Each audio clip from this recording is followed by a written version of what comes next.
Suge gave me a studio, and gave me an engineer in Hollywood. Big U has always been very open about his tight relationship with Suge Knight. Shockingly, the latest evidence in his case has revealed a mind-blowing secret. Big U was linked to the attack on Suge and Tupac on September 7, 1996. That led to Tupac's death. I remember when the officer came and told me, he said, your homeboys killed Tupac. What was Big U's role, and how did he keep it hidden this long? Sit tight, I come bearing all the details. The update in the murder investigation. According to what's known with reasonable certainty about that fateful night in Vegas, air hitting up the Mike Tyson versus Bruce Seldon heavyweight boxing match at the MGM Grand, Tupac Shakur and his crew, including Death Row Records CEO Suge Knight, were caught on surveillance footage putting hands on Orlando Baby Lane Anderson in the hotel lobby. This beatdown was allegedly payback for an earlier incident where Anderson, a known Southside Compton Crip, had tried to jack a Death Row associate named Trayvon Trey Lane of his Death Row chain at a Foot Locker store in Lakewood, California. Later that night, around 11:15 p.m., Tupac was riding shotgun in a black BMW 750 sedan driven by Suge Knight. They were rolling with a convoy heading to Club 662, a Death Row affiliated spot owned by Knight. While stopped at a red light at the intersection of East Flamingo Road and Koval Lane near the Vegas Strip, a white Cadillac pulled up alongside the BMW. A shooter in the caddy's back seat let off approximately 14 rounds from a .40 caliber Glock. Tupac caught 4 bullets, 2 to the chest, 1 in the arm, and 1 in the thigh. 1 bullet pierced his right lung, causing mad internal bleeding. Suge Knight caught a minor injury, reportedly grazed by a bullet or glass fragment to the dome. Knight managed to whip a U-turn over a traffic median and drive a short distance before the police and paramedics showed up. Tupac was rushed to the University Medical Center of Southern Nevada, where he went through emergency surgery, but ultimately lost his battle 6 days later,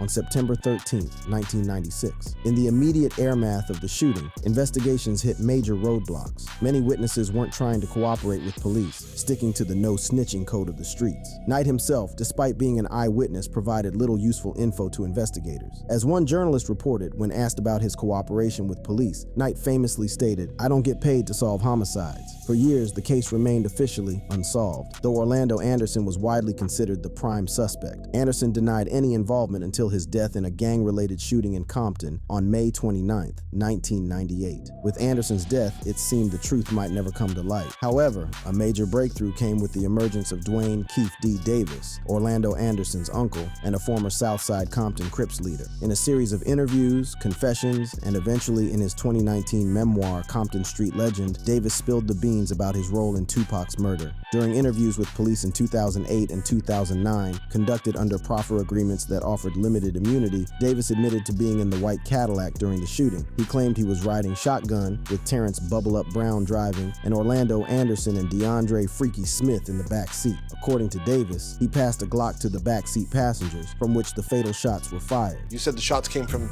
the back. Big Dre, Orlando. Who shot Tupac? To keep it for the code of the streets. It just came from the backseat, bro. In his memoir and later interviews, Davis described the shooting as payback for the MGM Grand Beatdown. He wrote that the assault on Anderson gave us the ultimate green light to do something to Tupac and Knight. Davis consistently maintained that the shooting was gang-motivated, triggered by the disrespect shown to his nephew. On September 29, 2023, Davis was arrested and charged with murder with a deadly weapon and a gang enhancement. Prosecutors described him as the shot caller who orchestrated the attack, even though he didn't bust his gun himself. So why then do rumors connecting Big U to Tupac's murder continue to circulate? The gossip surrounding Big U's alleged involvement stems largely from his status as a prominent Crip figure in Los Angeles during the 90s. As a shot caller in the Rollin' 60s neighborhood Crips, Big U wielded significant pull within gang circles. Some theories suggest that his position could have given him knowledge of or even influence over the actions of other Crip sets, including the Southside Compton Crips responsible for Tupac's murder. However, it's crucial to recognize that the Rollin' 60s and Southside Compton Crips are separate factions with their own leadership structures and territories. The assumption that Big U would have authority over Southside Crips operations oversimplifies the complex, decentralized nature of gang organizations in Los Angeles. As one expert on gang structures noted, Crip sets are autonomous, and major actions like a celebrity murder would require significant coordination, which is not supported by evidence in this case. Another source of speculation links Big U to Sean Diddy Combs and Bad Boy Records. In his confessions, Keith D claimed that Combs offered $1 million to kill Tupac and Suge Knight amid tensions between Bad Boy Records and Death Row Records. This allegation, if true, would suggest an East Coast connection to Tupac's murder. Some conspiracy theories have attempted to position Big U as a potential middleman in such a plot, given his Crip affiliation and alleged connections to the music industry. In examining the credible evidence surrounding Tupac's murder, several key points emerge. First, the most substantiated narrative, backed by Keith D's confessions and subsequent arrest, points to a straightforward gang retaliation by the Southside Compton Crips against Tupac and his entourage for the beating of Orlando Anderson. This explanation lines up with witness testimonies, security footage, and the broader context of gang rivalries in 1990s Los Angeles. Second, Big U's prominence in the Crips and his connections to the music industry place him adjacent to the events and players involved in Tupac's murder. In contrast to the speculation surrounding Big U, the scrutiny of Suge Knight's potential role in Tupac's murder has been more intense and persistent. Despite being in the car with Tupac during the shooting and catching a bullet himself, Knight has faced numerous allegations of involvement over the years. I think Suge Knight wanted it to look that way. One popular theory, initially proposed by former LAPD detective Russell Poole and featured in Nick Broomfield's 2002 documentary Biggie and Tupac, suggested that Knight orchestrated Tupac's murder to prevent him from leaving Death Row Records. This theory gained traction due to rumors of financial disputes between Knight and Tupac, including allegations that Knight had pocketed a $700,000 check intended for Tupac from the film Gridlocked, and that Tupac was planning to start his own label. More plausible critiques of Knight focus not on his direct orchestration of the murder, but on his role in creating the conditions that led to it. Knight's deep immersion in gang culture, his failure to squash the Beef AR, the MGM Grand altercation, and his general approach to business and personal conflicts likely contributed to the dangerous environment surrounding Tupac. The investigation into Tupac's murder has been complicated by various factors, including witness intimidation, the street code of silence among gang members, and the deaths of key figures like Orlando Anderson. Initially, Vegas police faced serious challenges in gathering evidence and testimony. Lead investigator Kevin Manning told journalist Kathy Scott that the case may never be solved due to uncooperative witnesses and lack of new leads. Former Compton police officer Bob Ladd, who assisted in the investigation, highlighted cultural disconnects that hampered early efforts. He noted that Vegas investigators were ill-equipped to handle Compton gang members, describing how they were laughed out of interrogations due to cultural misunderstandings. This insight suggests that even with potential leads, authorities struggled to navigate the complex social dynamics involved. The breakthrough in the case came largely through the work of former LAPD detective Greg Kading, who interviewed Keith D in 2009 as part of a drug case to gain leverage in the investigation of Biggie Smalls' murder. During these interviews, Davis confessed to his role in Tupac's murder, though the proffer agreement initially limited the use of his statements. Kading's investigation, detailed in his 2011 book Murder Rap, concluded that Tupac's murder was a straightforward gang retaliation orchestrated by Keith D and carried out by members of the Southside Compton Crips. Importantly, Kading's extensive work on the case did not implicate Big U or suggest any broader conspiracy beyond the immediate participants in the shooting. Davis's public statements aired 2018, including his memoir and appearances in documentaries, provided law enforcement with new grounds to pursue charges despite the earlier proffer agreement. Vegas police, led by Lieutenant Jason Johansson, cited Davis's own admissions as key to reviving the investigation. On July 17, 2023, police searched Davis's Henderson, Nevada home, recovering items like laptops, .40 caliber bullets, and a copy of Compton Street Legend. This search ultimately led to Davis's arrest on September 29, 2023, with prosecutors describing him as the on-ground, on-site commander who ordered the death of Shakur. In recent years, Big U has distanced himself from his criminal past, focusing on community work and youth mentorship through his Developing Options nonprofit. Many, however, remain skeptical, viewing his gang history as grounds for continued suspicion. Let's take a closer look at these men, the players in the game.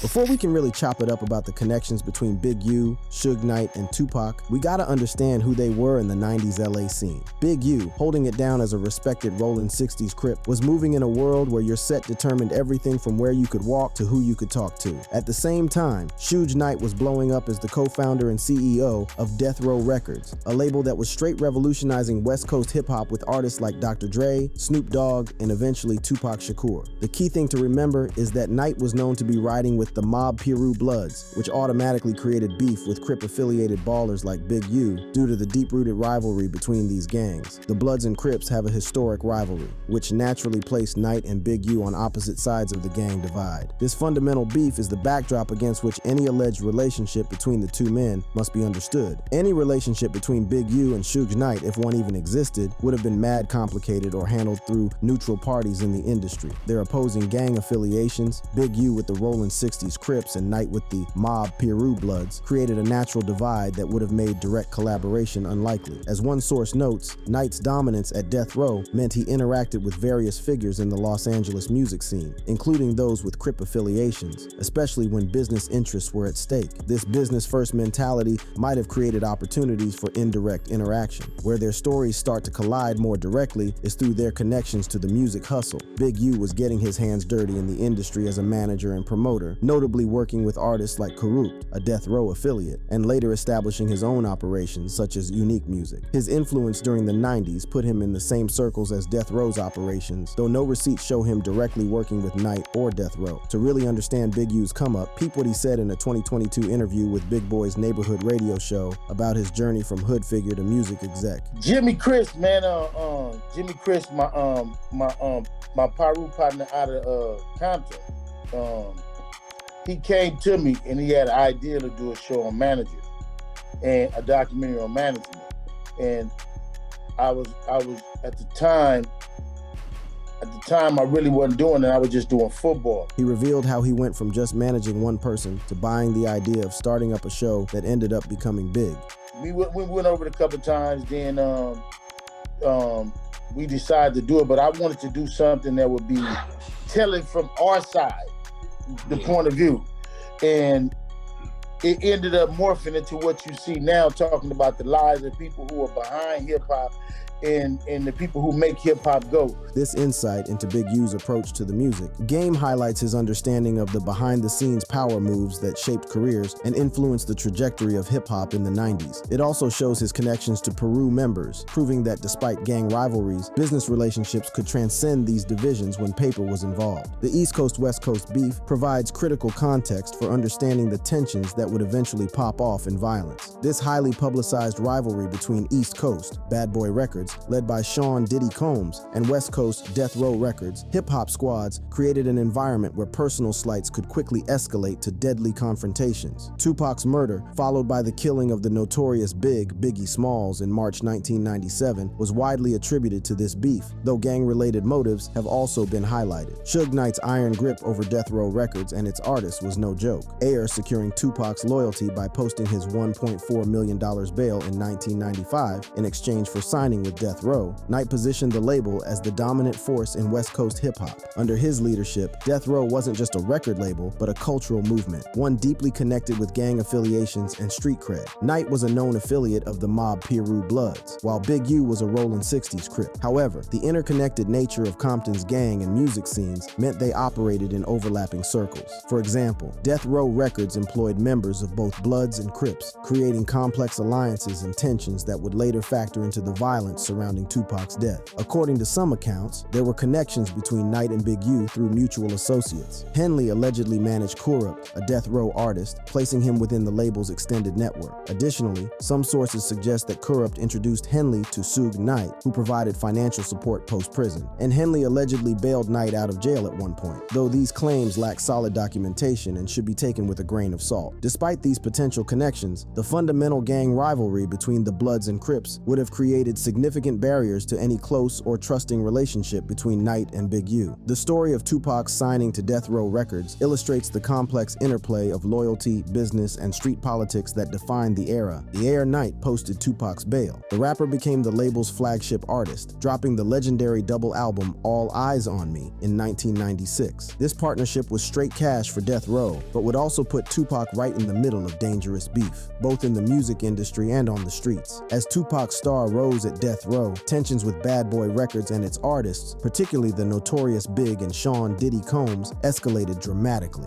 Tupac's savage diss track Hit 'Em Up directly came at Biggie and Bad Boy, taking what might have stayed a professional rivalry into deeply personal territory with potential for violence. Big U's exact position within this web of relationships during this period remained somewhat cloudy. While his Crip affiliation might have naturally aligned him against the blood-affiliated Death Row, the reality was likely more nuanced. In the complex ecosystem of 90s Los Angeles, gang affiliations didn't always dictate business relationships, and figures like Big U operated across various spheres of influence. What's crystal clear, though, is that by September 1996, the stage was set for tragedy. The escalating East Coast-West Coast beef, combined with simmering gang tensions and personal grudges, had created a powder keg of potential violence. When Tupac and his squad ran into Orlando Baby Lane Anderson, a member of the Southside Compton Crips, at the MGM Grand AR, the Mike Tyson fight on September 7, 1996, the resulting confrontation would set off a chain of events that would forever change the landscape of hip-hop. The beating of Anderson, caught on hotel surveillance and witnessed by numerous bystanders, was allegedly payback for an earlier incident where Anderson had tried to take a Death Row medallion from a Mob Piru member named Trevon Trey Lane. This act of violence against a Crip member by Tupac and his blood-affiliated entourage violated street code and demanded a response according to the street justice of the time. Hours later, as Tupac and Suge Knight cruised along the Vegas Strip in a black BMW, a white Cadillac pulled alongside them at a red light. From that vehicle, multiple shots were fired, striking Tupac 4 times and grazing Knight. Tupac would succumb to his injuries 6 days later on September 13, 1996, leaving behind a legacy of incredible artistic achievement and unanswered questions about the circumstances of his death. In the aftermath of this tragedy, countless theories would emerge regarding who was responsible and why. Among these theories, allegations of Big U's involvement would eventually surface, despite a lack of concrete evidence connecting him directly to the events of that night. To understand why these rumors persist and what credible information exists regarding Big U's potential connection to Tupac's murder, we need to examine other various accounts, investigations, and claims that have emerged over the years.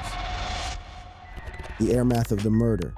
In the wake of Tupac Shakur's murder, the paths of both Big U and Suge Knight took dramatic turns, shaped by legal drama, personal transformations, and their ongoing connections to the complex intersection of gang culture and the music industry. For Suge Knight, the aftermath of Tupac's murder marked the beginning of a long downfall. Death Row Records, once the dominant force in West Coast hip-hop, started falling apart as artists bounced and legal issues stacked up. Knight's aggressive business tactics and alleged criminal connections, which had once seemed to fuel his success, increasingly became liabilities. In March 1997, less than 6 months ere Tupac's death, the notorious Big was murdered in Los Angeles, further intensifying heat on Knight and Death Row. Some theories suggested that Knight orchestrated Biggie's murder as retaliation for Tupac's death, allegedly hiring Mob Piru member Wardell Poochie Faust to carry out the hit. These allegations, while never resulting in charges against Knight, contributed to his increasingly controversial reputation. Knight's legal troubles continued to stack up. In 1997, he caught 9 years in prison for violating probation from a 1995 assault case. Ere his release in 2001, he faced additional charges and brief prison stints throughout the 2000s. His most serious legal challenge came in 2015,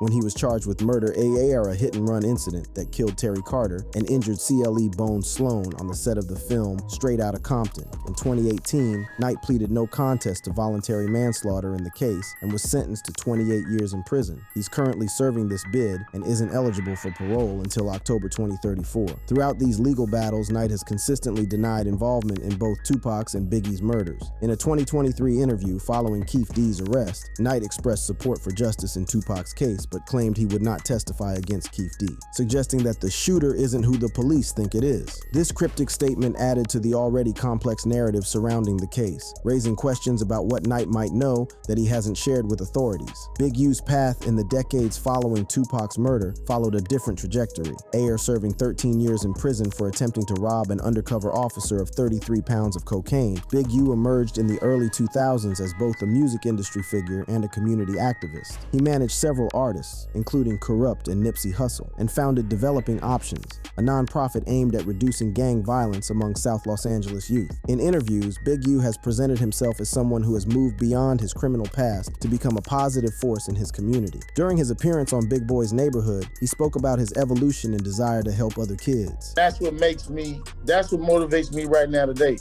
to to do the things that I'm doing with these kids to help improve the lifestyle of the kids. This narrative of redemption and transformation has been a consistent theme in Big U's public persona, contrasting sharply with his earlier reputation as a gang leader. His community work earned him respect from local leaders and helped establish him as a figure of positive change in South Los Angeles. However, in March 2025, this carefully constructed image was challenged when Big U was arrested as part of Operation Drawdown, a federal investigation targeting the Rolling 60s neighborhood Crips. He was hit with numerous charges, including racketeering, murder, extortion, and fraud, with prosecutors alleging that he led a mafia-like criminal enterprise while publicly fronting as a reformed community leader. The 43-count indictment against Big U included accusations that he orchestrated the 2021 murder of aspiring rapper Rayshawn Williams, used his status to extort celebrities and athletes, engaged in human trafficking, and defrauded his own nonprofit Developing Options. These serious allegations cast doubt on the sincerity of his public transformation and raised questions about the extent to which he had truly left his criminal past behind. Before turning himself in, Big U posted videos denying the allegations, claiming racial profiling, and suggesting the charges were an attempt to tarnish his character.